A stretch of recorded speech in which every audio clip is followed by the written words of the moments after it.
Zoti Merkoçi, si e keni parë situatën e ditëve të fundit ku është zhvilluar një protestë në sheshin Skënderbej në Tiranë dhe ku është kërkuar pra lirimi i Hashim Thaçit e të tjerëve, dhe sa efekt kanë protesta të tilla, apo është një patriotizëm fals që bëhet nga Edi Rama në këtë rast, apo edhe iniciatorët e kësaj lëvizje? Atëherë iniciatori i kësaj lëvizje ka qenë vetë Edi Rama, i cili është palli se do bëhesh një protestë, pavarësisht se pastaj bedelat e tij ja u dhanë dorë, pasi pati një konflikt me pjesën e ushtrisë lirimtare të Kosovës, pati një debat madh të cilin ai e kaloi tek Albin Kurti, por nuk ishte Albin Kurti që niste debatin, ishte pikërisht Rama me ushtarët e UÇK-s. Disa nga ata komandante, njerëz që kanë luftuar domethënë me UÇK-n. Ajo që bie në sy që Rama në fillimisht, edhe pse organizoi, kërkoi të mbajti fjalimin, pastaj u tërhoq nga fjalimi, dhe ajo që ishte më brutalja ishte se ai nuk mori pjesë fare në atë miting. Protestet, themi. Ajo ishte një protest farse. Unë kam thënë që horri shtrejën e funit të nacionalizmi e ka. Me temin e nacionalizmi tak mundohen të hiqen sikur janë atletar, patriot, ju dim se gjëja. Por të dyja palët, qoftë politika në Kosovë apo dhe politika në Shqipëri, janë të kapura dhe nuk po arrin do të dalin nga e guacka e tyre. E thënë më thjesht, protesta për sa i përket të katërt liderëve politik, po jo lider ushtarak, sepse ajo që është kryesore është të katërt këta e mohojnë të qenurit lider të ushtrisë lirimtare Kosovë. Realisht, komandanti i ushtrisë lirimtare të Kosovës ka qenë Azem Syla. Nuk kanë qenë as Hashim Thaçi, as tjetër njeri. Por Hashim Thaçit i pëlqeu, siç i pëlqeu edhe këtyre të tjerëve, të hiqeshin sikur ishin këta komandantët e UÇK-s, dhe po ta vesh re në asnjë intervistë Azem Syla nuk del as gjikundi. Megjithëse ka qenë komandanti i përgjithshëm i gjithë ushtrisë shqiptare të Kosovës, nuk ka qenë me asnjë vend. U akuzua një herë në Kosovë, pastaj mori pafajësinë dhe nuk u përmend më. Dhe këta atributet e ushtrisë shqiptare të Kosovës filluan t'i marrin këta që janë sot në Hag. Ajo pjesa tjetër pastaj është që, duke qenë se këta nuk po e pranojnë në gjyqin e Hagës, ta nuk po e pranojnë që janë komandant, po janë pjesë e ushtrisë. Pra, kam pas një pjesë në komandë, jo të gjithë ushtrinë. Kështu që ka një handicap në këtë pikë. Deformimi i historisë bën atë pastaj që do ta paguash, dhe këta po e paguajnë vetë atë deformim që i bën historisë. Se po të pyesësh në Shqipëri apo kudo, komandant quajnë Hashim Thaçin, nuk quajnë Azem Sylën. Absolutisht. Nuk e njohin fare. Biles po ta përmendësh si emër, nuk e njohin. Në Shqipëri të paktën minimalisht nuk e njohin si komandanti i UÇK-s. Ajo pastaj bie ndesh me atë çfarë vetë këta aprovuan, që e aprovuan domethënë vetë. Në gjyqin e Hagës ta aprovuan vetë me votat e tyre.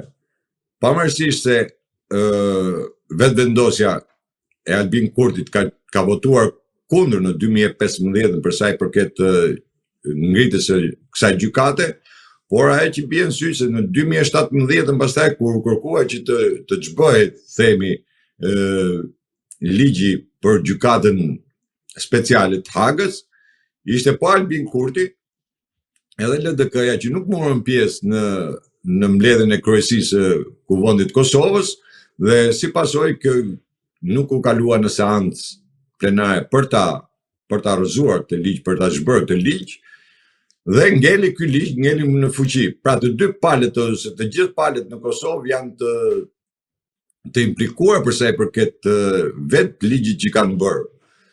Këtu ka pasi një ndikim të madh, edhe Rama ka pas një ndikim të madh për të aprovuar këtë lloj ligji.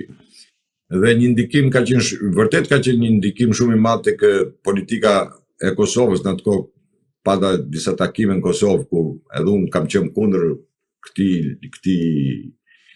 kësaj gjykate. Megjithëse këta e ngritën dhe pretenduan sikur është vetëm për atë akuzën e shtëpisë Verdh, por gjykata nuk ngrihet, një gjykatë nuk ngrihet vetëm për një akuzë. Gjykata ngrihet për të bërë të gjithë akuzat të cilat janë për të zhvilluar në një proces gjyqësor. Dhe ajo që të bie në sy pastaj që këta po mundohen me këtë protestë që bën këta i dhanë, duke nxjerrë edhe 4 figura, duke nxjerrë në atë protestë me një pankart të madhe, duke i dhënë të drejtën këtyre që këta janë drejtuesit e UÇK-s. Pra, ata që këta e mohojnë në gjykatë Hagës, dhe me këtë po mundohen të mbrohen, këta i japin atributin që këta pas kanë qenë ata drejtuesit e UÇK-s. Kështu që bie është kontradikt, por Rama thash e përdor për politikën e tij, e përdor për lëvizjet e tij, e përdor për ajo që unë kam thënë, apo në çdo shkrim timin unë e cilësoj me të madhe, sepse është gjë e dukshme, pavarësisht se njerëzit ndoshta edhe se kuptojnë. Kjo është një kashillik që Rama i bën Shtetet Bashkuara të Amerikës dhe vetë politikës Trumpit. Në të njëjtën kohë dihet shumë mirë që këtë gjykatë ka sponsorizuar, e ka financuar Amerika vetë. Nuk është puna se e ngriti Kosova. Pra, kjo ngrit me një vendim për të dënuar ato krimet që janë bërë brenda Kosovës. Nuk duhet ngatarrojmë, nuk kemi të bëjmë me genocidin serb, po këtu flitet për një genocid apo vrasje që janë bërë brenda territorit të Kosovës. Sa është i fajshëm apo i pafajshëm hashimi dhe të tjerat, kjo pastaj varet nga gjykata. Nuk besoj se gjykata do të marrë një vendim pa prova dhe pa argumenta ligjor. Duhet të ritheksoj se atje në Hag janë rreth 360 dëshmitarë mos gabofsha, dhe ajo që është kryesorja janë të gjithë dëshmitarë janë shqiptarë, nuk janë të tjerë. Kështu që ky gjykim do bëhet duan apo s'duan, të protestojnë apo të mos protestojnë. Gjykata nuk mund të ndikohet nga një protestë, qoftë kjo në Tiranë, qoftë në Luksemburg, qoftë në Bashkimin Evropian, kudo që ta bëjnë, gjykata nuk mund të mbylli dyert sepse po protestojnë një grup apo një pjesë e madhe, le të themi, edhe e popullsisë. Por ajo që nuk duhet ngatarruar, domethënë gjykimi që po e bëhet tash në Thaçi dhe Vasili dhe të tjerëve është çështje individuale, nuk po godet njeri luftën e ushtrisë shkrimtare të Kosovës. Absolutisht, për luftën shkrimtare të Kosovës gjithë kanë dhënë maksimalen, domethënë nderimin më maksimal, nuk mund ta përly një individ apo disa individ nuk mund të përlyjnë luftën e Kosovës, por këta kërkojnë ta mbulojnë, domethënë këtë gjyq sikur po dënohet ushtria shkrimtare e Kosovës. Jo, nuk dënohet ushtria shkrimtare e Kosovës. Janë individ të cilët nëse kanë bërë vërtet krime, nëse kanë bërë fajt e tyre, le të përgjigjen para gjykatës. Nëse janë pafajshëm, patjetër nuk ka për të dënuar, askush nuk ka për të dënuar në mënyrë pafajshme. Kemi rastin e Ramush Haradinës për shembull që vajten dy herë ka vajtur në gjykatë Hagës, dhe në gjykatë Hagës, jo në gjykatë Kosovës, dhe doli pafajshëm.